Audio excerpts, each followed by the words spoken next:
ഇതിങ്ങനെ ഒരു സൗണ്ട് കേൾക്കുന്നുണ്ട്, അതെന്തിൻ്റെയാ എന്ന് പറയും. അപ്പം അങ്ങനെ അച്ഛൻ എനിക്ക് ഓരോന്നെടുത്ത് പറഞ്ഞു തരും. ഇതിന്ന ബൈക്കിൻ്റെ സൗണ്ടാണ്, ഇന്ന ഹോണിൻ്റെ സൗണ്ടാണ്, അങ്ങനെ ഓരോന്നോരോന്ന് നിർത്തിയപ്പോൾ നമ്മുടെ സന്തോഷം.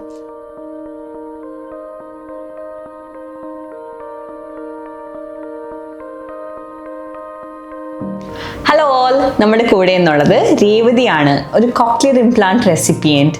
ഓൺ ഹെർ ലേറ്റ് 20s ഒരു കോക്ലിയർ ഇംപ്ലാന്റ് എന്നുള്ളൊരു റീഹാബിലിറ്റേഷൻ പ്രോസസ്സിലൂടെ കടന്നുപോയി ഹിയറിംഗ് എയ്ഡ് യൂസ് ചെയ്തിട്ട് കംപ്ലീറ്റ്ലി ഒരു ഡിഫറെൻ്റ് ആയിട്ടുള്ള ഒരു ലൈഫ് ജേർണിയിലൂടെ കടന്നുപോയ ഒരു വ്യക്തിയാണ്. നമുക്ക് രേവതിയോട് തന്നെ ചോദിച്ചറിയാം ആ എക്സ്പീരിയൻസ് എങ്ങനെയുണ്ടായിരുന്നു എന്നുള്ളതും ആ ഒരു ജേർണിയിലുള്ള അപ്സ് ഡൗൺസ് ചാലഞ്ചസ് എന്തൊക്കെയായിരുന്നു എന്നുള്ളതും. Hello Revathi, so good to have you. I think ഒത്തിരി നാളായിട്ട് കോക്ലിയർ ഇംപ്ലാന്റ് വെച്ചിട്ട് ഭയങ്കര ഒരു ഡിഫറെൻ്റ് ആയിട്ടുള്ള ഒരു വേ ഓഫ് ലൈഫ് വ്യൂ ചെയ്ത ഒരാളാണ് അല്ലേ? അപ്പോൾ ഞങ്ങളുടെ വ്യൂവേഴ്സിനോട് രേവതി ഒന്ന് എക്സ്പ്ലെയിൻ ചെയ്യാവോ, ലൈക്ക് യുവർ ഇനീഷ്യൽ ജേർണി, എങ്ങനെയാണ് ഈ ഹിയറിംഗ് ലോസ് ഐഡൻറ്റിഫൈ ചെയ്തത്? ഫസ്റ്റ് ഹിയറിംഗ് ലോസ് അറിയുന്നത് എന്താ വെച്ചാൽ 10ാം ക്ലാസ്സിൽ പഠിച്ചുകൊണ്ടിരുന്നപ്പോഴാണ് ഞാൻ ടെലിഫോണിൻ്റെ ബെല്ല് കേൾക്കാൻ തുടങ്ങിയത്. കേൾക്കാൻ പറ്റിയില്ല. ഞാനൊരിക്കലും അവിടെ നിന്ന് വീട്ടിൽ ഇരുന്ന സമയം അച്ഛൻ അവിടെ മാറിയിരിപ്പുണ്ടായിരുന്നു. അപ്പം ടെലിഫോണിൻ്റെ ബെല്ലടിച്ചു. അന്നേരം ഞാനിത് റിയാക്ട് ചെയ്യുന്നില്ല, റെസ്പോണ്ട് ചെയ്യുന്നില്ല. അന്നേരം അച്ഛന് കാര്യം മനസ്സിലായി. അങ്ങനെ 10ാം ക്ലാസ്സിൽ പഠിച്ചുകൊണ്ടിരുന്നപ്പം അച്ഛൻ ഹിയറിംഗ് സെൻറ്ററിൽ കൊണ്ടുപോയി, ഹിയറിംഗ് അല്ല അമൃത ഹോസ്പിറ്റലിൽ കൊണ്ടുപോയി. അവിടെ ചെന്നപ്പോഴാണ് അറിയുന്നത് ഹിയറിംഗ് ലോസ് ഉണ്ടെന്നുള്ളത് അന്നേരം ഡോക്ടർ പറഞ്ഞത്, അന്നേരം ഇവർ മുമ്പ് എന്തെങ്കിലും അസുഖങ്ങളൊക്കെ ഉണ്ടായിരുന്നു എന്ന് ചോദിച്ചിരുന്നു. അപ്പം അവർ ഞങ്ങൾ പറഞ്ഞത് മുണ്ടുനീര്, മൂന്നാം ക്ലാസ്സിൽ പഠിച്ചുകൊണ്ടിരുന്നപ്പം അന്നേരം മുണ്ടുനീര് വന്നിരുന്നു, മംസ്. അപ്പം അതിൻ്റെ ഫലമായിട്ട് നെർവസ് ഇതായി ചുരുങ്ങി ഹിയറിംഗ് ലോസ് ഇതായി ഗ്രാജുവലി കുറഞ്ഞു പോയതാണെന്ന് പറയുന്നത്. അങ്ങനെയാണ് എൻ്റെ ഹിയറിംഗ് ലോസ് ഉണ്ടെന്നുള്ളത് അന്നാണ്. അങ്ങനെയാണ് ഹിയറിംഗ് ലോസ് ഉണ്ടെന്നാണ് ഐഡന്റിഫൈ ചെയ്യുന്നത് അല്ലേ? ഓക്കെ. അത് കഴിഞ്ഞിട്ട് പിന്നെ എങ്ങനെയാണ് എന്നിട്ട് മുന്നോട്ട് പോയത്, എന്താ ചെയ്തത്? അതിനുശേഷം അന്നേരം സാമ്പത്തികപരമായിട്ട് ഫിനാൻഷ്യലി കുറച്ച് ഡൗൺ ആയിട്ടിരുന്നൊരു സമയമായിരുന്നു ആ സമയം. അന്നേരം നമുക്കൊരു ഹിയറിംഗ് എയ്ഡ് വാങ്ങിക്കാനുള്ളൊരു സാമ്പത്തികം ഇതില്ലായിരുന്നു. അതിനുശേഷം പ്ലസ് വൺ കഴിഞ്ഞ് പ്ലസ് ടുയിലോട്ട് കയറിയ സമയമാണ് എൻ്റെ മിസ് ശ്രവണ ഹിയറിംഗ് സെൻറ്റർ സജസ്റ്റ് ചെയ്യുന്നു. അപ്പോൾ അവിടെ പോയി ടെസ്റ്റ് ചെയ്ത് അവിടെ നിന്നാണ് ഞാൻ ഫസ്റ്റ് ഹിയറിംഗ് എയ്ഡ് വാങ്ങിക്കുന്നത്. അവിടെ വെച്ചാണ് ഞാൻ അന്നേരം കുറച്ച് ഇത് ഹിയറിംഗ് ലോസ് സിവിയറായിട്ടിരുന്ന സമയം 3ാമത്തെ സ്റ്റേജിലാണ് ആയിരുന്ന സമയത്ത്. അന്നേരം ഇവിടെ നിന്നാണ് ഞാൻ ഫസ്റ്റ് ഹിയറിംഗ് എയ്ഡ് ഉപയോഗിക്കാൻ തുടങ്ങിയത്. ഓക്കെ. സോ ഈ ഹിയറിംഗ് എയ്ഡ് വെക്കുന്നതിന് മുമ്പ് രേവതി സംസാരിക്കുമ്പോൾ ക്ലാരിറ്റി ഇഷ്യൂസ് ഉണ്ടായിരുന്നോ? ക്ലാരിറ്റി ഇല്ലായിരുന്നു. കാരണം ചില വാക്കുകൾ ഞാൻ ആ ഹിയറിംഗ് ലോസ് ഉണ്ടായിരുന്ന സമയത്ത് ചില വാക്കുകൾ എനിക്ക് അത്രയും സ്ഫുടതയില്ലായിരുന്നു, അത്രയും കേൾക്കാൻ പറ്റിയിട്ടില്ലായിരുന്നു. കാരണം അതെൻ്റെ ഫ്രീക്വൻസി എനിക്ക് കേൾക്കാൻ പറ്റുന്നതിൻ്റെ പരിധി താഴെയായിരുന്നു. അപ്പം അങ്ങനെ ഇപ്പം എനിക്ക് കേൾക്കാൻ കുറച്ച് ബുദ്ധിമുട്ടുണ്ടായിരുന്നു. കാരണം ഞാൻ ആദ്യം എക്സ്പീരിയൻസ് ചെയ്ത ലിപ് മൂവ്മെൻ്റ് ആയിരുന്നു. ചുണ്ടനക്കം വെച്ചായിരുന്നു ഞാനിങ്ങനെ സംസാരിക്കാൻ വേണ്ടിയിട്ട് ചെയ്തിരുന്നത്. പക്ഷേ ചുണ്ടനക്കത്തിലും നമുക്ക് മനസ്സിലാക്കാൻ പറ്റാത്ത ചില വാക്കുകളുണ്ടായിരുന്നു. അപ്പം അതെനിക്ക് പറയാനായിട്ട് പറ്റിയില്ല, ഹിയറിംഗ് ലോസ് കാരണം എനിക്ക് സംസാരിക്കാൻ. വളരെ ചെറുപ്പത്തിൽ തന്നെ ഒരു ക്ലാരിറ്റി ഇഷ്യൂ ഫേസ് ചെയ്ത് ആൾക്കാർ പറയുന്നത് മനസ്സിലാക്കാൻ പറ്റാതെ അങ്ങോട്ട് തിരിച്ച് ആൻസർ ചെയ്യാനായിട്ട് പറ്റാതെ വരുന്ന സിറ്റുവേഷനിലൂടെ കടന്നുപോയി അല്ലേ?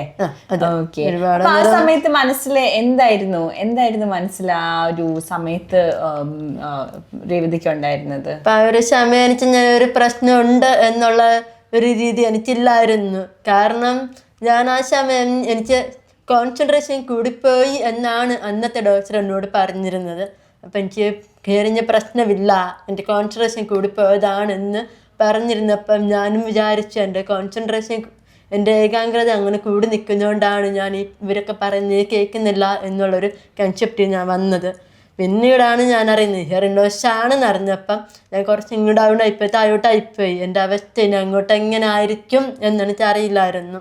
കാരണം ഒരാൾ നമ്മളോട് ഇങ്ങനെ സംസാരിക്കുമ്പം കേട്ടില്ല എന്താ എന്നവരോട് നമ്മൾ വീണ്ടും ചോദിക്കുമ്പം അവരുടെ പെരുമാറ്റം എന്നെ അത്രത്തോളം ഡൗൺ ആക്കിയിട്ടുണ്ട്. കാരണം അവർക്ക് ഒന്ന് കൂടുതൽ ചോദിക്കുമ്പം എന്താണെന്ന് ചോദിക്കുമ്പോൾ അവർക്ക് ദേഷ്യം വരും, ചിലപ്പം ദേഷ്യം വരും. അപ്പം അങ്ങനെ ഇതായപ്പോൾ ഞാൻ ഭയങ്കരമായിട്ട് കുറച്ച് ഇതായിപ്പോയി. കോൺസെൻട്രേഷൻ കൂടുതലാ, I mean hearing loss misunderstand ചെയ്യുകയല്ലേ അവിടെ സംഭവിച്ചത്. കോൺസെൻട്രേഷൻ കൂടുതലാന്ന് പറയുമ്പോൾ ദാറ്റ് ഈസ് അപ്പൊ തന്നെ നമ്മുടെ മിസ് ഡയഗ്നോസിസിൽ ഒരു വലിയൊരു ലൈനാണ് മുന്നോട്ട് പോകുന്നത് അല്ലെ. എന്നിട്ട് അത് കഴിഞ്ഞിട്ട് ശ്രാവണിയിൽ വന്ന് ഹിയറിംഗ് എയ്ഡ് വെച്ചു എന്ന് പറഞ്ഞു. ഓക്കെ, ഹിയറിംഗ് എയ്ഡ് വെച്ചിട്ട് എങ്ങനെയായിരുന്നു? സത്യം പറഞ്ഞ അന്ന് ആ വെച്ചതിന് ശേഷമാണ് ഞാൻ കോളിംഗ് ബെല്ല്, ഫാൻ ബെല്ല് അങ്ങനെയുള്ള ചെറിയ ചെറിയ സൗണ്ടുകൾ കേൾക്കുന്നത്. കാരണം അന്നേരം എനിക്ക് എന്താ സന്തോഷം എന്ന് എനിക്ക് അറിയാൻ പറ്റുക. എങ്ങനെയാണ് എനിക്ക് വിശദീകരിച്ചാൽ എനിക്ക് അറിയില്ല. കാരണം കേൾക്കാതിരുന്നൊരു ചില സൗണ്ടുകൾ അത് ഞാൻ ഈ ഹിയറിംഗ് എയ്ഡ് വെച്ച് ഇവരെന്നോട് പറഞ്ഞു റോഡിലോട്ടൊന്ന് ചെല്ലുക, അപ്പോൾ ആ റോഡിലുള്ള സൗണ്ടുകളൊക്കെ നിങ്ങൾക്ക് കേൾക്കാൻ പറ്റും. അപ്പം അങ്ങനെ കഴിയുമ്പോൾ ഞാൻ എൻ്റെ അച്ഛനെ നിന്ന് ഓരോ വട്ടം അച്ഛനെ വിളിച്ചു, അച്ഛാ ഇതിൻ്റെ സൗണ്ടാണ്, ഇതിൻ്റെ സൗണ്ടാണ്, ഇതിങ്ങനെ ഒരു സൗണ്ട് കേൾക്കുന്നുണ്ട്, അതെന്തിൻ്റെയാ എന്ന് പറയും. അപ്പം അങ്ങനെ അച്ഛൻ എനിക്ക് ഓരോന്നെടുത്ത് പറഞ്ഞു തരും. ഇതിന്ന ബൈക്കിൻ്റെ സൗണ്ടാണ്, ഇന്ന ഹോണിൻ്റെ സൗണ്ടാണ്, അങ്ങനെ ഓരോന്നോരോന്നെടുത്ത്. അപ്പം നമ്മുടെ സന്തോഷം. അന്നേരം ഇതായിട്ട് വീട്ടിൽ ചെന്നപ്പം വീട്ടിൽ ചീവിടിൻ്റെ സൗണ്ടുണ്ട്. ഇവർ ഓരോ ദിവസം ഞാനിങ്ങനെ കേൾക്കാൻ പറ്റുന്നതിന് മുമ്പ്, ഈ ഹിയറിംഗ് എയ്ഡ് വെക്കുന്നതിന് മുമ്പ് ഇവരിങ്ങനെ പറയും ഈ ചീവിട് സൗണ്ട് ഭയങ്കര ബുദ്ധിമുട്ടാക്കുന്നു എപ്പോൾ ഇവർ പറയും. പക്ഷെ ഞാൻ കേട്ടിട്ടില്ല, ആ സൗണ്ട് ഞാൻ കേട്ടിട്ടില്ല. ഹിയറിംഗ് എയ്ഡ് വെച്ച ശേഷം ഞാൻ വീട്ടിൽ ചെല്ലുമ്പം ഈ ചീവിട രാത്രി ആയപ്പോൾ ചീവിടിൻ്റെ സൗണ്ട് കേൾക്കും. ഞാൻ ഒരു കൊട്ടുന്നൊരു സൗണ്ട് കേൾക്കുന്ന അമ്മ എന്ന് പറഞ്ഞു. അപ്പം പറഞ്ഞു ഈ ചീവിടിൻ്റെ സൗണ്ടാണെന്ന് പറയുന്നത്. അപ്പം ആദ്യമായിട്ടാണ് ഞാൻ അങ്ങനെ ഒരു സൗണ്ട്. എത്ര പ്രായത്തിലായിരുന്നു? അത് ഞാൻ +2 പഠിച്ചോണ്ടിരുന്ന സമയം. +2ലാണ് ഞാൻ ഈ സാധനം ആദ്യമായിട്ട് ഞാൻ വെക്കുന്നത്. അപ്പം അങ്ങനെ ഓരോരോ സൗണ്ട്, അതിൻ്റെ സൗണ്ട്, ഫാൻ ബെല്ലിൻ്റെ സൗണ്ട്, അങ്ങനെയുള്ള സൗണ്ടുകളും കേൾക്കുന്നത് ആ ഹിയറിംഗ് എയ്ഡ് വെച്ചതിന് ശേഷമായിരുന്നു. അപ്പൊ ഈ +2 പഠിക്കുമ്പോ എന്ന് പറയുമ്പോ ആ സമയത്താണ് നമുക്ക് ഭയങ്കര ഈ ടീനേജ് പ്രായമല്ലേ, അത് 16-17 വയസ്സ്. നമുക്ക് അവരെന്ത് പറയും ഇവരെന്ത് പറയും എന്നൊക്കെ ചിന്തിക്കുന്ന ഒരു പ്രായം. ആ സമയത്ത് അറിയാത്തൊരു മിഷൻ ചെവി വെക്കുന്നു, പിന്നെ എല്ലാവരും ചുറ്റും നോക്കുന്നു. അങ്ങനത്തെ ഒരു എക്സ്പീരിയൻസ് അതെങ്ങനെയുണ്ടായിരുന്നു? അത് ആദ്യം വെക്കാൻ ഭയങ്കര മടിയായിരുന്നു. കാരണം ഞാൻ പക്ഷെ ഗേൾ ഹയർ സെക്കൻഡറി സ്കൂളിൽ പഠിച്ചിരുന്ന വെച്ചാൽ എനിക്ക് അത്ര ഇത് തോന്നിയില്ല, ഷൈ തോന്നിയില്ല, നാണം തോന്നിയില്ല. പക്ഷേ ഞാൻ ക്ലാസ്സിൽ പഠിക്കുമ്പോൾ മാത്രമാണ് ഈ സാധനം വെച്ചുകൊണ്ടിരുന്നത്. ഇപ്പം ക്ലാസ്സിൽ കയറുമ്പം വെക്കും, ക്ലാസ് ഇറങ്ങി കഴിയുമ്പം എടുത്ത് അകത്ത് മടക്കിയെടുത്ത് തിരിച്ചു വെക്കും. അങ്ങനെയാണ് ഞാൻ ചെയ്തുകൊണ്ടിരുന്നത്. പിന്നീടാണ് ഞാൻ അമ്മ അച്ഛനും പറഞ്ഞ് അല്ലാതിരിക്കുമ്പോഴും വെക്കണം എന്ന് പറഞ്ഞു. അന്നേരം എനിക്ക് ഇത് പുറത്തൂടെ എല്ലാവരും കാണും, ഇവരെന്ത് വിചാരിക്കും എന്നുള്ളൊരു ഇതായിപ്പോയി. അവരെന്ത് വിചാരിച്ച് ഞാനിങ്ങനെ വെച്ചിരിക്കുന്നതുകൊണ്ട് അവർക്ക് എനിക്ക് ഒന്നും കേൾക്കാൻ പറ്റാത്തൊരു ആളാണെന്നൊരു വിചാരം അവർക്കുണ്ടാകില്ല. ദേഷ്യം തോന്നിയായിരുന്നോ? നല്ല ദേഷ്യം ഇട്ടിക്കണമെന്ന് തോന്നിയായിരുന്നു അല്ലേ? അവരല്ല നമുക്ക് തീരെ ഇല്ലാത്തൊരു രീതിയിലായിരുന്നു അവർ നമ്മളോട് പെരുമാറിയത്. കാരണം ഇതിങ്ങനെ വെച്ചിട്ടുണ്ടെന്ന് പറഞ്ഞിട്ട് പോലും കേൾക്കാൻ വേണ്ടിയിട്ടാണ് നമ്മൾ ആ സാധനം വെച്ചിരിക്കുന്നത്. അപ്പം എനിക്ക് കേൾക്കാം, കുറച്ചൊക്കെ എനിക്ക് കേൾക്കാം. അവർ പറയുന്നത് എനിക്ക് മനസ്സിലാക്കാൻ കുറച്ച് ബുദ്ധിമുട്ടുണ്ടെന്ന് പറഞ്ഞാലും എനിക്ക് കേൾക്കാമായിരുന്നു. ഇപ്പം കേൾക്കാൻ പറ്റും, എന്നിട്ട് പോലും അവർ എനിക്കില്ലാത്തൊരു രീതിയിൽ അവർ പെരുമാറിയപ്പോൾ എനിക്ക് അത്രയും ഇതായിപ്പോയി, ഭയങ്കരമായിട്ട് ഡൗൺ ആയിപ്പോയി. എനിക്ക് ഭയങ്കര സങ്കടമൊക്കെ ആയിപ്പോയി. അതുകൊണ്ടാണ് ഞാൻ ആദ്യകാലം ആദ്യത്തെ ഒരു 1.5 വർഷം ഈ +2 പഠിക്കുന്ന ആ കാലം അത്രയും ഞാനിത് വെക്കാൻ ഭയങ്കര മടിയായിരുന്നു എനിക്ക്. ആരെങ്കിലും കാണും, കാരണം അതിൻ്റെ വലിപ്പം അത്ര ഉണ്ടായിരുന്നു ആ സമയം. എന്ന് പറയുന്നത് കാണുമ്പം ഭയങ്കര മടിയായിരുന്നു ആ സമയം. ആ സമയത്ത് ഫോട്ടോസ് ഒക്കെ എടുത്തായിരുന്നോ? ഫോട്ടോസ് നിങ്ങൾ ഗ്രൂപ്പ് ഫ്രണ്ട്സ് ആയിട്ട് നിൽക്കുമ്പോൾ ഫോട്ടോസ് എടുക്കും, അങ്ങനെ ഫോട്ടോസ് ഒക്കെ എടുക്കായിരുന്നു ആ സമയത്ത്? ഈ മിഷൻ ഇങ്ങനെ മുടി അങ്ങോട്ട് വകഞ്ഞ് മാറ്റിയിട്ട് അത് മറച്ചു വെച്ചാൽ സാധാരണ. പക്ഷെ എത്ര എന്ന് പറഞ്ഞാൽ ഇതിന്റെ ഫ്രണ്ടിന്റെ ഭാഗം, ആ ഹിയറിംഗിന്റെ ഫ്രണ്ടിന് മുകളിൽ വെച്ചിരിക്കുന്ന ഭാഗം എന്തായാലും അത് കാണും. എങ്ങനെ മറച്ചു വെച്ചാൽ ചിലപ്പോൾ മറച്ചു വെച്ച രീതിയിലാണ് ഞാൻ ഇങ്ങനെ ഫോട്ടോ എടുക്കാറ്. അല്ലാതെ കാണിക്കണമെന്ന് ഉദ്ദേശത്തോടെ ഞാൻ വെക്കാറില്ലായിരുന്നു ആ സമയം. ഇപ്പം അങ്ങനെയില്ല. ഇപ്പം കണ്ടാലും കണ്ടില്ലല്ലോ എനിക്കത് പ്രശ്നമല്ല എന്നുള്ളൊരു ഇതിലായി, കോൺഫിഡൻസിലായി. ഓക്കെ, സോ ആ ഒരു കോൺഫിഡൻസ് എങ്ങനെയാണ് ഗെയിൻ ചെയ്തത്? ബിക്കോസ് ഒരു ഘട്ടത്തിൽ ഇതെനിക്ക് ഇഷ്ടമല്ല, ഇതെനിക്ക് വേണ്ട, വലിച്ചെറിയണമെന്ന് തോന്നിയ ആ ഒരു പോയിന്റിൽ നിന്ന് എങ്ങനെയാണ് രേവതി അങ്ങനെ കോൺഫിഡൻസ് ഗെയിൻ ചെയ്ത് പോയത്? അങ്ങനെ വെക്കാൻ കാരണം എന്ന് പറഞ്ഞാൽ ഇപ്പം ഹിയറിംഗ് എയ്ഡ് വെച്ച് 9 വർഷത്തോളം ഞാൻ ഹിയറിംഗ് എയ്ഡ് വെച്ച്. ഈ 9 വർഷത്തോളം ഹിയറിംഗ് എയ്ഡ് വെച്ചപ്പം അതിൻ്റെ കൂടെ തന്നെ എൻ്റെ ഹിയറിംഗ് ഗ്രാജുവൽ ഇങ്ങനെ ലോസ് ആയിക്കൊണ്ടിരുന്നു. അപ്പോഴാണ് വേറൊരു തെറാപ്പിസ്റ്റ് എന്നോട് സജസ്റ്റ് ചെയ്ത് കോക്ലിയർ ഇംപ്ലാന്റ് ചെയ്യാൻ പറഞ്ഞു. അപ്പം ഞാൻ ഹിയറിംഗ് എയ്ഡ് വെച്ചുകൊണ്ടിരുന്ന സമയം കോളേജിൽ പഠിച്ചുകൊണ്ടിരുന്ന സമയമായിരുന്നു. അപ്പം ഫ്രണ്ട്സിൻ്റെ സപ്പോർട്ട് നല്ലപോലെ ഉണ്ടായിരുന്നു. അപ്പം അവരുടെ സപ്പോർട്ട് കിട്ടിയപ്പോൾ എനിക്കൊരു കോൺഫിഡൻസ് ആയി. അപ്പം എനിക്ക് ഇങ്ങനെ ഇത് കണ്ടാലും ആര് കണ്ടാലും കണ്ടില്ലെങ്കിലും എനിക്കൊരു പ്രശ്നമല്ല എന്നുള്ളൊരു കൺസെപ്റ്റ് ഞാൻ വന്നത്. അപ്പം അത്രയും സപ്പോർട്ട് എനിക്ക് കിട്ടിയിരുന്നു. നല്ലൊരു സപ്പോർട്ട്. പലപ്പോഴും അതാണ് നമ്മുടെ ഒക്കെ ജീവിതത്തിൽ മിസ് ഔട്ട് ആയി പോകുന്നത് അല്ലെ, ആര് നമ്മളെ സപ്പോർട്ട് ഇല്ലെങ്കിൽ നമ്മളും ഭയങ്കരമായിട്ട് അങ്ങോട്ട് വലിഞ്ഞങ്ങി പോകും. ഇന്റർവേർട്ട് ആയിട്ട് ഒരു പക്ഷെ ഒന്ന് ആലോചിച്ച് നോക്കിയ രേവതി, ഞാൻ സെറ്റ് ഓഫ് ആ ഒരു ക്ലാസ്സിലോട്ട് പോയില്ലായിരുന്നെങ്കിൽ അല്ലേ, എനിക്ക് മാത്രം ഞാൻ പ്രശ്നമുണ്ട്. അപ്പോൾ ക്ലാസ് പഠിപ്പിച്ചുകൊണ്ടിരിക്കുമ്പോൾ എനിക്ക് മനസ്സിലായില്ലെങ്കിൽ അല്ലവേണ്ട ടീച്ചർ എന്തെങ്കിലും ഒരു ക്വസ്റ്റ്യൻ പെട്ടെന്നൊന്ന് ചോദിച്ചാൽ, എന്നെ നോക്കിയൊന്ന് ചോദിച്ചാൽ ഞാൻ ഇങ്ങനെ ഉത്തരം പറയും എന്നുള്ളതൊക്കെ ഓരോരോ ഇതുണ്ടായിരുന്നു. ടെൻഷൻ കൺഫ്യൂഷൻ ചെക്ക് ഉണ്ടായിരുന്നു. അപ്പോൾ ബാക്കിയുള്ളവർ എന്ത് വിചാരിക്കും എന്നുള്ളത്. പെൻസിന് പ്രശ്നമുള്ളതുകൊണ്ട് അവരെന്നോട് കൂട്ടുകൂടുമോ ഇല്ലയോ എന്നുള്ളൊരിത് ഭയങ്കര ഉണ്ടായിരുന്നു. പക്ഷെ ഞാൻ ഇതുവരെയും പഠിച്ചത് നോർമൽ കോളേജിലാണ് പഠിച്ചത്. അപ്പം ഞാൻ വേറൊരു ഡെഫി സ്കൂളിൽ പഠിക്കാനുള്ളൊരു ഇതൊരു അവസ്ഥ എനിക്ക് ഉണ്ടായിട്ടില്ല.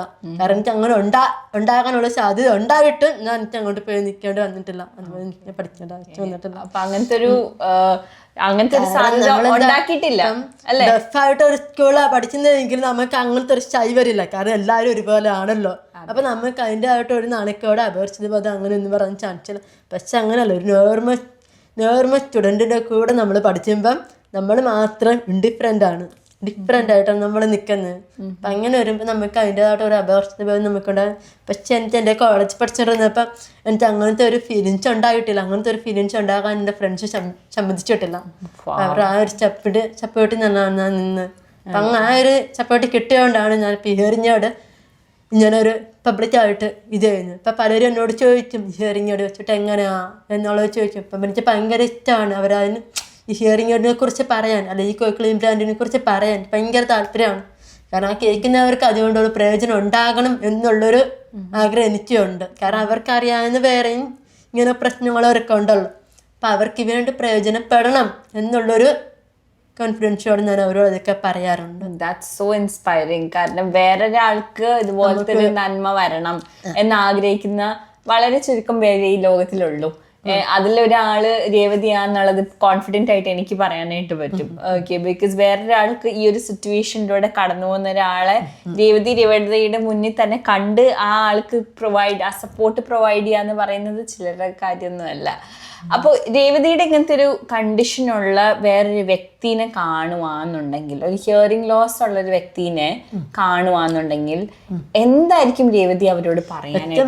അവരോട് പറഞ്ഞ് എത്രയും പെട്ടെന്ന് നമുക്ക് ഇത് ക്യൂർ ചെയ്യാമോ എന്ന് വെച്ചാൽ ഹിയറിങ്ങോട് വെച്ചാണെങ്കിൽ ഹിയറിങ്ങോട്, അല്ലെങ്കിൽ കോക്ലിയർ ഇംപ്ലാന്റ് വെച്ചാണ് ചെയ്യാൻ പറ്റുന്നത്. അങ്ങനെ എത്ര പെട്ടെന്ന് എത്ര നേരത്തെ ചെയ്യാമോ, എത്ര കാശുണ്ടെങ്കിലും എത്ര ചിലവുണ്ടെങ്കിലും എത്ര നേരത്തെ ചെയ്യാമോ അത്ര നേരത്തെ ചെയ്യുന്നതായിരിക്കും ഏറ്റവും നല്ല കാര്യം എന്ന് പറയുന്നത്. അപ്പം അത്രയും നേരത്തെ ചെയ്താൽ നമുക്ക് അതിൻ്റേതായിട്ടുള്ള ബെനിഫിറ്റ് അത്രയും നേരത്തെ നമുക്ക് കിട്ടും, അതിൻ്റെ നേട്ടം കിട്ടും. അതാണ് എനിക്ക് അവരോട് കൂടുതലും പറയാനുള്ളത്.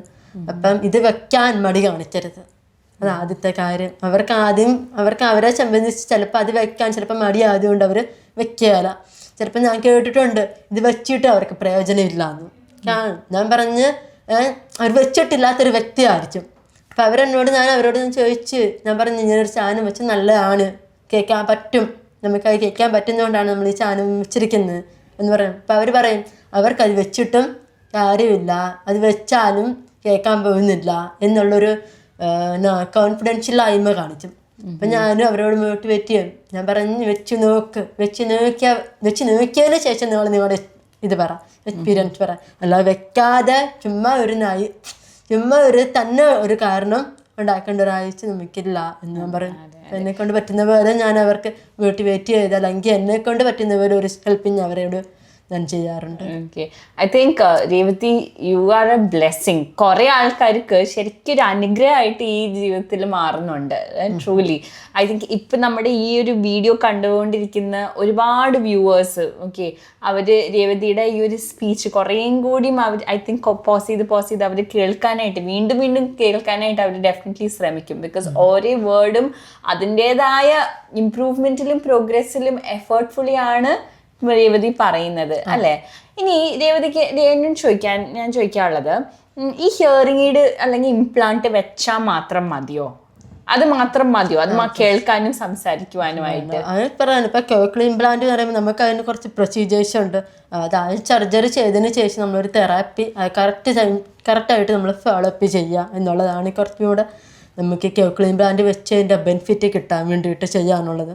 അപ്പം വെറുതെ വെച്ചാൽ മാത്രം പോരാ, അപ്പം അത് വെക്കുന്ന സമയം അത് അത്രയും പ്രധാനമുണ്ട്. കാരണം ചെറുതിലേ വെക്കാനാണ് ഉദ്ദേശിക്കുന്നതെങ്കിൽ ആ പഠിക്കുന്ന കൂട്ടത്തിൽ തന്നെ നമുക്കത് ഫോളോ അപ്പ് ചെയ്യാം. തെറാപ്പി ഉണ്ട്, അതിൻ്റെ കൂടെ തന്നെ സ്കൂളിൽ പഠിത്തമുണ്ട്. അപ്പോൾ രണ്ടും കൂടെ ഫോളോ അപ്പ് ചെയ്യാം. പക്ഷേ നമ്മൾ എന്നെപ്പോലെ പ്രായപൂർത്തി ആയതിനു ശേഷം ഒരു കോക്ലിയർ ഇംപ്ലാന്റ് വെക്കുകയാണെങ്കിൽ അവർക്ക് മറ്റുള്ളവരെ സംബന്ധിച്ച്, ആ ചെറുതിലെ വെക്കുന്നവരെ സംബന്ധിച്ച് കുറച്ചും കൂടെ അഡാപ്റ്റേഷൻ കൂടുതൽ വേണം എന്നുള്ളതാണ് എനിക്ക് ഈ കോക്ലിയർ ഇംപ്ലാന്റ് ചെയ്തതിന് ശേഷം എനിക്ക് കാര്യം മനസ്സിലായത്. അപ്പോഴാണ് ഞാൻ ചില വാക്കുകൾ, അതായത് മുമ്പ് ഞാൻ ഹിയറിംഗ് ലോസ് ആയിരുന്ന സമയമായിരുന്നല്ലോ, അപ്പം അന്നേരം കേൾക്കാൻ പറ്റിയിരുന്ന ചില വാക്കുകൾ കോക്ലിയർ ഇംപ്ലാന്റ് ചെയ്തതിന് ശേഷം ഡിഫറൻസ് ആയിരുന്നു, വ്യത്യാസമുണ്ടായിരുന്നു. അപ്പം ആ വ്യത്യാസം നമ്മൾ അംഗീകരിച്ചാണ്. അതായിരുന്നു ഈ കോക്ലിയർ ഇംപ്ലാന്റ് ചെയ്യുമ്പോൾ ഉള്ള ഇത് ജന്മ ഇല്ലാത്തവരാണ്, പൂർണ്ണമായിട്ട് ഇല്ലാതെ പോയവർ പിന്നീട് കോക്ലിയർ ഇംപ്ലാന്റ് ചെയ്യുകയാണെങ്കിൽ അവർക്ക് ഒന്നോട്ട് പഠിക്കാൻ തെറാപ്പി തന്നെ ആയിരിക്കും കുറച്ചും കൂടി നല്ലത്. അവർക്ക് നല്ലപോലെ തെറാപ്പി ചെയ്യുകയാണെങ്കിൽ അവർക്കും ചെയ്യാൻ പറ്റും. അപ്പം അത് മാത്രം, അപ്പം കോക്ലിയർ ഇംപ്ലാന്റ് മാത്രം ചെയ്താൽ പോരാ, നമ്മൾ അതിൻ്റെ കൂടെ തന്നെ തെറാപ്പിയും കൂടെ ഫോളോ അപ്പ് ചെയ്യണം. അപ്പോൾ ഓരോ വാക്കുകളും ഓരോ അക്ഷരങ്ങളും അതേതാണെന്ന്, എങ്ങനെയാണ് അത് ഉച്ചരിക്കുന്നത്, ഏത് ഫ്രീക്വൻസിയിലാണ് കേൾക്കുന്നതെന്ന് ഇവിടെ നമുക്ക് അറിയാൻ പറ്റണം. അപ്പം അങ്ങനെ അറിയാൻ പറ്റുക നമ്മൾ കൂടുതലും ഒരാളോട് കൂടുതൽ സംസാരിക്കുക, അല്ലെങ്കിൽ അവർ പറയുന്നത് നമ്മൾ കൂടുതൽ കേൾക്കുക. അപ്പം കൂടുതൽ കേട്ട് നമ്മളത് എക്സ്പീരിയൻസ് ആയി വരിക. അത് കഴിഞ്ഞാൽ പിന്നെ നമുക്ക് എങ്ങനെ പറഞ്ഞാലും ഏത് രീതി പറഞ്ഞാലും പെട്ടെന്ന് നമുക്കത് ക്യാച്ച് ചെയ്യാൻ പറ്റും, നമുക്ക് പെട്ടെന്ന് മനസ്സിലാക്കി എടുക്കാൻ പറ്റും. ഓക്കെ. ഈ ഹിയറിംഗ് എയ്ഡ് വെക്കുന്ന പല ആൾക്കാരും ചോദിക്കുന്ന ഒരു ചോദ്യമുണ്ട്, ഹിയറിംഗ് ഈ ഫോണിലൂടെ സംസാരിക്കുമ്പോഴും ആക്ച്വലി നേരിട്ട് സംസാരിക്കുമ്പോഴും ഭയങ്കര വ്യത്യാസം ഉണ്ടാവുമോ, അല്ലെങ്കിൽ വ്യത്യാസം എങ്ങനെയാണ് ഒരു ഹിയറിംഗ് എയ്ഡ് വേഴ്സസ് ഒരു ഇംപ്ലാന്റ് വെക്കുമ്പോഴുള്ള ഡിഫറൻസ് എങ്ങനെയാണ് എന്നുള്ളത്? ഹിയറിംഗ് എയ്ഡും വെച്ചും കോക്ലിയർ ഇംപ്ലാന്റ് വെച്ച് കമ്പയർ ചെയ്യുമ്പോൾ എന്നെ സംബന്ധിച്ച് കോക്ലിയർ ഇംപ്ലാന്റ് ആയിരുന്നു കുറച്ചും കൂടി ബെറ്റർ ഓപ്ഷൻ. കാരണം ഞാനിത് വൈകിയാണ് ഞാൻ ഹിയറിംഗ് എയ്ഡ് ഉപയോഗിക്കാൻ തുടങ്ങിയത്. അപ്പോൾ ആ വൈകിയ വേളയിൽ ഹിയറിംഗ് എയ്ഡ് ഉപയോഗിച്ചപ്പം എനിക്ക് ബെനിഫിറ്റ് കിട്ടേണ്ടതിനേക്കാൾ കുറഞ്ഞു പോയി. അപ്പം അങ്ങനെ ഒരു ബെനിഫിറ്റ് കുറഞ്ഞു പോയത് കൊണ്ടാണ് എനിക്ക് ഹിയറിംഗ് എയ്ഡ് മാറ്റി കോക്ലിയർ ഇംപ്ലാന്റ് ചെയ്യേണ്ടി വന്നത്. അപ്പോൾ കോക്ലിയർ ഇംപ്ലാന്റ് ചെയ്തപ്പം ഹിയറിംഗ് എയ്ഡിനേക്കാൾ കുറച്ചും കൂടെ ബെറ്ററായി വെച്ചാൽ അന്നേരം എനിക്ക് കോളിങ് ചെയ്യുമ്പം ഹിയറിംഗ് എയ്ഡിനേക്കാൾ കുറച്ചും കൂടി ബെറ്ററായിരുന്നു കോക്ലിയർ ഇംപ്ലാന്റ് ചെയ്ത ശേഷമുള്ള കോളിങ്. അതപ്പോൾ അവരുടെ ബെനിഫിറ്റ്, അല്ലെങ്കിൽ എത്രത്തോളം കേൾക്കാം, എത്രത്തോളം മനസ്സിലാക്കാൻ പറ്റുന്നത് അവരുടെ ആ ഡിസീസ്, അല്ലെങ്കിൽ അവരുടെ എത്ര വർഷത്തെ പഴക്കം, ആ പഴക്കത്തിനനുസരിച്ചായിരിക്കും അതിൻ്റെ തമ്മിലുള്ള വ്യത്യാസം നമുക്ക് അറിയാൻ പറ്റത്തുള്ളൂ. മനസ്സിലായി. ഓക്കെ. കാരണം ഞാൻ ഇടയ്ക്ക് വെച്ചാണ് ഞാൻ ഹിയറിംഗ് എയ്ഡ് ഉപയോഗിച്ചത്. കാരണം വർഷങ്ങളായിട്ട് ഉണ്ടായിരുന്നു, പക്ഷെ അതൊരു സമയത്തിന് ഞാൻ അറിഞ്ഞില്ല, എൻ്റെ വീട്ടുകാരും അറിഞ്ഞില്ല.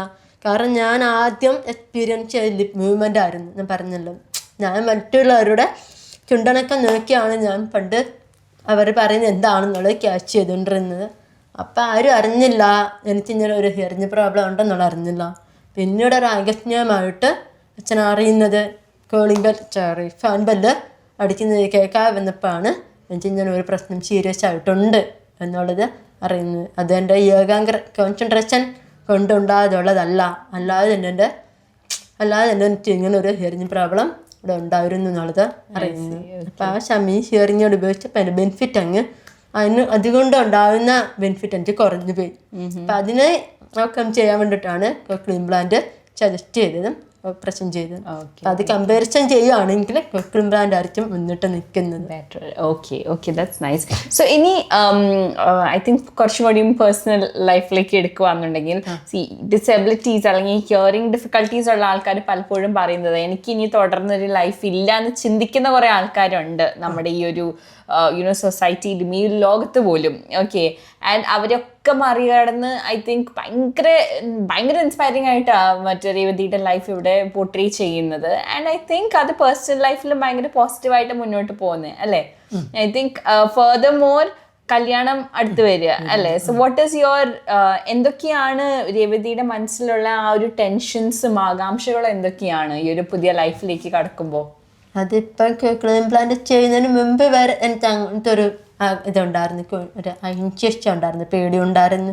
കല്യാണം കഴിഞ്ഞാൽ ഫ്യൂച്ചർ എങ്ങനെ പോകും, എതിരെ രീതിയിലായിരിക്കും, അത് കെട്ടാൻ പോകുന്ന ആൾക്ക് എന്നെ എത്രത്തോളം ബുദ്ധിമുട്ടായിരിക്കും, ഞാൻ ബുദ്ധിമുട്ടാകുമോ എന്നൊക്കെ ഉള്ളൊരു പേടി എനിക്കുണ്ടായിരുന്നു. പിന്നെ കേക്ക് ഇംപ്ലാന്റിന് ശേഷം എനിക്കൊരു കോൺഫിഡൻസ്, കുറച്ചും കൂടെ കോൺഫിഡൻസായി. കാരണം എനിക്ക് കേൾക്കാൻ മനസ്സിലാക്കാൻ ഇപ്പം വലിയ പ്രശ്നമില്ല. ഇപ്പം കേൾക്കാൻ എനിക്ക് നല്ലപോലെ പറ്റും. പക്ഷെ മനസ്സിലാക്കാൻ കുറച്ച് ഇതായി വരുന്നുണ്ട്. തെറാപ്പി ഇപ്പം ഫോളോ അപ്പ് ചെയ്തുകൊണ്ടിരിക്കുക. അന്നേരം തെറാപ്പിയിലൂടെ എനിക്ക് മനസ്സിലാക്കാൻ പറ്റുന്നത് കുറച്ചും കൂടെ ആയി വരുന്നുണ്ട്. അപ്പം എനിക്ക് ആ ഒരു കോൺഫിഡൻസ്, ഇപ്പോഴൊക്കെ എനിക്ക് എൻ്റെ കാര്യം ചെയ്യാൻ വേറൊരാളെ ആവശ്യം അത്രത്തോളം ഇല്ല എന്നുള്ളൊരു കോൺഫിഡൻസ് എനിക്കുണ്ട്. കാരണം ഒരാളെ ഞാൻ പൂർണ്ണമായിട്ടും ഡിപ്പെൻഡ് ചെയ്ത് ജീവിക്കേണ്ട ആവശ്യം എനിക്കില്ല എന്നെനിക്ക് തോന്നിയപ്പം എനിക്ക് ഫ്യൂച്ചറിനെ പറ്റി അത്രയും ആകുലതയില്ല, ഒരു ടെൻഷൻ എനിക്കില്ല. അപ്പം എങ്ങനെയാണ് ഇപ്പോൾ മാരേജ് ലൈഫിൽ കഴിഞ്ഞാൽ പോലും എനിക്ക് എൻ്റെ കാര്യം നോക്കാൻ എനിക്ക് കഴിയും എന്നുള്ളൊരു കോൺഫിഡൻസ്, ഒരു ആത്മവിശ്വാസം എനിക്കുണ്ട്. That's so nice. I think ആ ഇൻഡിപെൻഡൻസ് ആണ് രേവതിയുടെ ഔട്ട്സ്റ്റാൻഡിങ് ആയിട്ടുള്ള inspiring story. Right, so nice Revathi. And finally എനിക്ക് ചോദിക്കാനുള്ളത്, ഒരു പക്ഷേ ഹിയറിംഗ് എയ്ഡ് വെക്കാതെ, ഇംപ്ലാന്റ് വെക്കാതെ രേവതി ഈ ലൈഫിൽ മുന്നോട്ട് പോയിരുന്നെങ്കിൽ എന്ത് സംഭവിച്ചേനെ? സത്യം പറഞ്ഞാൽ അങ്ങനെ സംഭവിച്ച് എങ്ങനെ പോകും എന്നുള്ള എനിക്കൊരു ഇതറിയില്ല. ഞാൻ ഈ ഹിയറിംഗ് എയ്ഡ് ഇല്ലാതെ തന്നെ ഞാൻ യാത്ര ചെയ്തിട്ടുണ്ട്. അപ്പം എനിക്കൊരു എക്സ്പീരിയൻസ് നോക്കണം, എനിക്ക് അങ്ങനെ പോയാൽ എങ്ങനെ ആകും എന്ന്. അപ്പം ഞാനിപ്പം സോളോ ട്രാവലും ചെയ്തിട്ടുണ്ട്. 3-4 മണിക്കൂർ യാത്ര ചെയ്യേണ്ട ഒരു ദൂരത്ത് ഞാൻ പോയിട്ടുണ്ട്. ഇപ്പം ഹിയറിംഗ് എയ്ഡ് ഇല്ലാതെ തന്നെ ഞാൻ പോയിട്ടുണ്ട്. അങ്ങനെ പോയാൽ എങ്ങനെ ആയിരിക്കും എന്നറിയാൻ വേണ്ടിയിട്ട്. ഇപ്പം എൻ്റെ കയ്യിലൊരു ഫോണുണ്ട്, കുറച്ച് പൈസ ഉണ്ട്, ഒരു ബാഗുണ്ട്, കുടിക്കാൻ വെള്ളമുണ്ട്. ഇത്ര ആയിട്ട് ഞാൻ പോകും. ഞാൻ എന്നിട്ട് ഒരു ട്രെയിനിൽ കയറി ഇന്ന സ്ഥലത്ത് നിന്ന് വേറൊരു സ്ഥലത്തോട്ട് വന്നു. അവിടെ ചെന്നിറങ്ങി ഒരു ഓട്ടോ വിളിച്ച് അവിടെ നിന്ന് എനിക്ക് പോകാനുള്ള സ്ഥലം പാലസ് ആയിരുന്നു. പാലസിൽ പോയി അവിടെ എല്ലാം ചുറ്റിക്കറങ്ങി കണ്ടു. അവിടെ നിന്ന് തിരിച്ച് വീണ്ടും അവിടെ നിന്ന് മാപ്പ് നോക്കി, ഫോണിൽ കൂടെ മാപ്പിൽ കൂടെ നോക്കി വീണ്ടും തിരിച്ച് റെയിൽവേ സ്റ്റേഷനിലോട്ട് വന്നു. കാരണം അവിടെ നിന്ന് 2 കിലോമീറ്റർ ഉള്ളൂ റെയിൽവേ സ്റ്റേഷനിലോട്ട്. അങ്ങനെ ഒറ്റച്ചാണ് പോയത്. അതും ഇവിടെ അല്ല, തമിഴ്നാട്ടിൽ.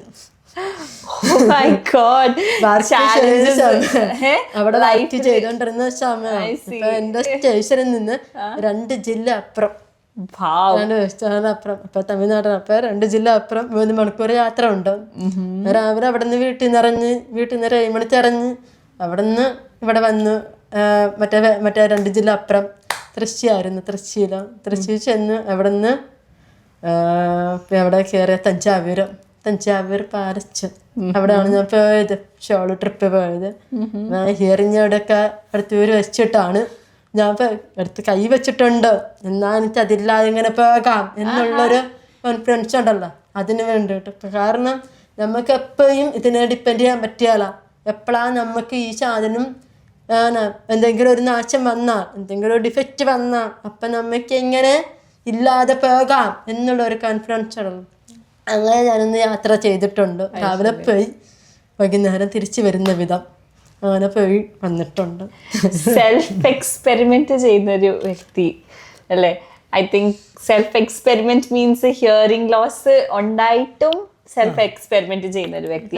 നമുക്ക് അത് ഉണ്ടെന്ന് പറഞ്ഞ ഇപ്പൊ ഹിയറിംഗ് ലോസ് ഉണ്ട്. അന്ന് എനിക്ക് 96% ആണ് എനിക്ക് ഹിയറിംഗ് ലോസ്, 96%. പക്ഷേ 96 അവര് ഡോക്ടർ തന്നേക്കുന്നതാണ്.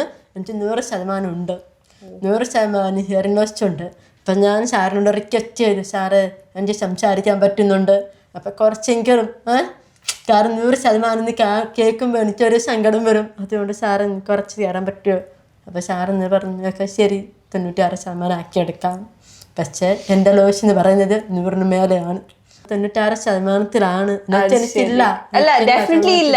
ഐ ഡോണ്ട് തിങ്ക് ഒരു 100% ലോസ് ഉള്ള ഒരു വ്യക്തിയുടെ പോലെ അല്ല സംസാരിക്കുന്നത്. പക്ഷെ നമുക്കതൊരു തന്നെ യാത്ര ചെയ്യുന്നതാണ്. അല്ല, നമ്മുടെ കയ്യിലൊരു ഫോണുണ്ട്, ആ ഫോണ് നമ്മളെ ഡിപ്പെൻഡ് ചെയ്യേണ്ടി വരും. ഇല്ലെങ്കിൽ വേണ്ട. നമുക്ക് ആ സ്ഥലം എവിടെയാണെന്ന് എനിക്കറിയില്ല. ആദ്യമായിട്ടാണ് ഞാൻ ഇവിടെ പോകുന്നത് തന്നെ. അപ്പൊ ഇന്നൊരു സ്ഥലത്ത് ഇന്നൊരു പാലസ് ഉണ്ടെന്ന് മാത്രം അറിയാം. അപ്പൊ അവിടെ ചെന്ന് ഓട്ടോ വിളിച്ചു പാലസിൽ പോയി എല്ലാം കണ്ടു തിരിച്ച് ഫുഡും കഴിച്ച് കഴിഞ്ഞ് തിരിച്ച് ട്രെയിൻ കയറി വീട്ടിൽ വന്നു. എനിക്ക് വേറെ ഒരാളെ ഡിപ്പെൻഡ് ചെയ്യേണ്ടി വന്നില്ല, വേറെ ആളെ ആശ്രയിക്കേണ്ടി വന്നിട്ടില്ല, വേറെ ആളോട് ചോദിച്ച് നടക്കേണ്ടി വന്നിട്ടില്ല. നമ്മൾ കയ്യിലൊരു ഫോൺ ആയിട്ട് കുറച്ച് പൈസ ആയിട്ട് അങ്ങനെ പോയി. So nice. Such self sufficient self independent woman. I think woman എംപവർമെന്റിൽ മുന്നിട്ട് നിൽക്കുന്ന ഒരു വ്യക്തിയാണ് Revathi. And I am so proud of you. Very nice. Finally ശ്രാവണിയോട് എന്താണ് പറയാനുള്ളത്? From the bottom of your heart എന്താണ് പറയാനുള്ളത്? കാരണം നമ്മളിപ്പോൾ ഹിയറിംഗ് ലോസ് ഉണ്ട് എന്ന് ചിന്തിക്കാതിരിക്കുകയാണ് ഏറ്റവും നല്ല കാര്യം. നമ്മളും സാധാരണ മനുഷ്യരെ പോലെ തന്നെയാണ്. നമുക്കും അവർ ചെയ്യുന്ന പോലെ തന്നെ നമുക്ക് ചെയ്യാം. ഇപ്പം കേൾക്കാൻ പറ്റില്ല എന്നുള്ളൊരു പ്രശ്നമേ ഉള്ളൂ. നമുക്ക് വായിക്കാനറിയാം, എഴുതാനറിയാം, പറയാനറിയാം, നമുക്ക് ആ എല്ലാ കാര്യങ്ങളും നമുക്ക് പറ്റും. നമുക്ക് സാധാരണ ആൾക്കാരെ പോലെ നമുക്ക് നടക്കാൻ പറ്റും. എന്തുകൊണ്ടാണ് നമ്മൾ ഹിയറിംഗ് ലോസ് ആണെന്ന് പറഞ്ഞ് വീട്ടിൽ ഇരിക്കുന്നതിൻ്റെ ആവശ്യമില്ല. ആ ഒരു പ്രശ്നം ഉണ്ടെന്ന് മാത്രമേ ഉള്ളൂ. നമുക്കൊരു പകൽ സമയത്ത് നമുക്ക് പോകണം, രാത്രി നമുക്ക് അതിൻ്റെ ഒരു റിസ്ട്രിക്ഷൻ ഉണ്ടാകും. പക്ഷേ പകൽ സമയത്ത് നമുക്ക് എവിടെ പോകുന്നതിന് നമുക്ക് അതിൻ്റെ ഇതില്ല. പക്ഷെ നമ്മുടെ സെക്യൂരിറ്റി നമ്മൾ നോക്കണം. നമ്മൾ സെക്യൂരിറ്റി നമ്മൾ നോക്കണം. പക്ഷെ നമ്മൾ മറ്റുള്ളവരെ ബോധ്യപ്പെടുത്താൻ നിൽക്കണ്ട. നമുക്കിങ്ങനെ ഒരു പ്രശ്നമുണ്ട് എന്നും പറഞ്ഞുകൊണ്ടാണെന്നുള്ളൊരു ഇതോടെ നടക്കേണ്ട ആവശ്യമില്ല. സത്യം പറഞ്ഞാൽ അതിൻ്റെ ആവശ്യമില്ല. കാരണം നമുക്ക് എന്നാ ഒരു വട്ടം നമ്മൾ ഇങ്ങനെ തനിച്ചൊന്ന് യാത്ര ചെയ്യാൻ പറ്റുകയാണെങ്കിൽ പിന്നെ നമുക്ക് എവിടെ പോകാൻ നമുക്ക് പേടിയാണ്. നമ്മളൊരു വട്ടം നമ്മൾ അങ്ങനെ ഒന്ന് പോയി നോക്കിക്കഴിഞ്ഞാൽ നമുക്ക് എവിടെ പോകാനാണെങ്കിൽ നമുക്ക് ആ ഒരു പേടി വരികയല്ലോ. അപ്പം ഞാനിപ്പോൾ അങ്ങനെയാണ് നിൽക്കുന്നത്. ഇപ്പോൾ എൻ്റെ ഉള്ളിൽ ചിലപ്പോൾ നമുക്കൊരു പേടി ഉണ്ടാകും. നമ്മുടെ സേഫ്റ്റിയെ ബോധിച്ച് നമുക്കൊരു പേടി ഉണ്ടാകും. പക്ഷെ നമ്മളെ പുറമെ അത് കാണിക്കാതിരിക്കുക. നമുക്ക് പുറമെ നമ്മൾ ധൈര്യമായിട്ടുള്ള ഇത് നിൽക്കുകയാണെങ്കിൽ നമുക്ക് അതിനെ ഓവർകം ചെയ്യാൻ പറ്റും. So thank you so much Revathi. I think രേവതിനെ കേട്ടുകൊണ്ടിരിക്കുന്ന ഒരുപാട് വ്യൂവേഴ്സ്, ഒരുപാട് ആൾക്കാർക്ക് ഇത് വലിയൊരു ഇൻസ്പയറിംഗ് സ്റ്റോറി ആവട്ടെ എന്ന് ഞാൻ truly from the bottom of my heart വിശ്വസിക്കുന്നു. ബിക്കോസ് രേവതി കടന്നുപോയ ആ ഒരു രീതികൾ ഇസ് നോട്ട് ഈസി. ഓക്കെ, ഇപ്പോൾ വേറൊരു വ്യക്തിയാണെന്നുണ്ടെങ്കിൽ ഇൻഫാക്ട് ഒരു ഹിയറിംഗ് ലോസ് ഐഡൻറ്റിഫൈ ചെയ്യാതെ പോയി കഴിഞ്ഞ് കഴിഞ്ഞാൽ may be they would give up on their life. ജീവിതത്തിൽ ഒരു അർത്ഥമില്ല എന്ന് പോലും ചിന്തിക്കുന്ന ആൾക്കാരുണ്ട്. അതുകൊണ്ട് നമ്മുടെ ഈ ഒരു ലോകത്ത് സൂയിസൈഡ് റേറ്റ്സും അതുപോലെ തന്നെ സെൽഫായിട്ടുള്ള ക്രൈമും ഒട്ടും കുറവില്ലാത്ത ഒരു എന്താ പറയുക ഒരു വേൾഡാണ് നമ്മുടെ, അല്ലെ? ക്രൂവൽറ്റി നിറഞ്ഞു നിൽക്കുന്ന വേൾഡാണ്. ഐ തിങ്ക് അങ്ങനത്തെ ഒക്കെ നിൽക്കുന്ന വേൾഡിൽ രേവതിയെ പോലുള്ള ആൾക്കാർ ഇനിയും ഉണ്ടാകട്ടെ എന്ന് ഞാൻ എൻ്റെ ബോട്ടം ഓഫ് മൈ ഹാർട്ടിൽ നിന്ന് ഞാൻ ശരിക്കും ആഗ്രഹിക്കുന്നു. ബിക്കോസ് നിങ്ങളൊക്കെയാണ് ഈ ഒരു ലോകത്തിൻ്റെ ഇൻസ്പിറേഷൻസ് നിങ്ങളാണ്. Yeah, truly. You are a Wonder Woman. You are a real example. And thank you so much, Revati.